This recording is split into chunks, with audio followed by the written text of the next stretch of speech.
ভারতের লোকসভা নির্বাচনে ১৬৪টি আসনের চূড়ান্ত ফলাফল ঘোষণা করা হয়েছে। এর মধ্যে ৯৩টিতে জয় পেয়েছে বিজেপি, ৩৮টি আসন পেয়েছে কংগ্রেস। গুজরাটের বারাণসীতে মোদি, গান্ধীনগরে অমিত শাহ এবং রায়বেরেলিতে রাহুল গান্ধী জয় পেয়েছেন। উত্তরপ্রদেশ, মহারাষ্ট্র ও পশ্চিমবঙ্গে ইন্ডিয়া জোট ফলাফল ভালো করছে। এ পর্যন্ত পাওয়া বেসরকারি ফলাফলে এনডিএ জোট ২৯১ এবং ইন্ডিয়া জোট ২৩৩টি আসনে এগিয়ে আছে। বিস্তারিত দেখুন নিশীথ সূর্যের প্রতিবেদনে।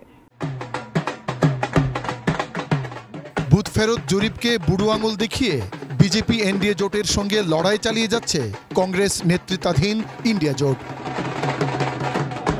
স্থানীয় সময় সকাল ৮টা থেকে শুরু হওয়া ভোট গণনায় প্রত্যাশা অনুযায়ী নিরঙ্কুশ সংখ্যাগরিষ্ঠতা পায়নি বিজেপি।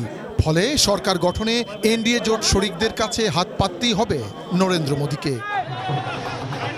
গতবারের তুলনায় ফলাফলে বেশ ভালো চমক দেখাচ্ছে কংগ্রেস। উত্তরপ্রদেশের রায়বেরেলি এবং দক্ষিণ ভারতের কেরালা থেকে বিপুল ব্যবধানে জয় পেয়ে রাজনীতির মাঠে আবারও ফিরে এসেছেন কংগ্রেসের রাহুল গান্ধী।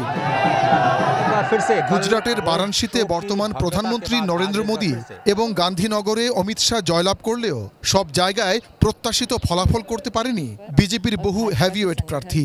এ তালিকায় বিজেপি নেত্রী স্মৃতি ইরানিও আমেথিতে কংগ্রেসের কাছে ধরাশায়ী হয়েছেন।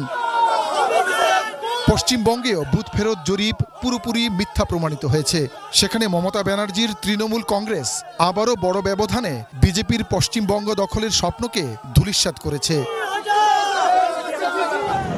ভারতের 18তম লোকসভা নির্বাচনে ৫৪৩ আসনের মধ্যে দিল্লিতে সরকার গঠনের জন্য প্রয়োজন ২৭২টি আসন। এনডিএ জোট সরকার গঠনে এগিয়ে থাকলেও নরেন্দ্র মোদীর বিজেপির একক নেতৃত্বে বড় ধরনের ফাটল ধরেছে, এটা হলফ করে বলা যেতেই পারে। নিশীথ সূর্য, ডেস্ক রিপোর্ট, এটিএন নিউজ।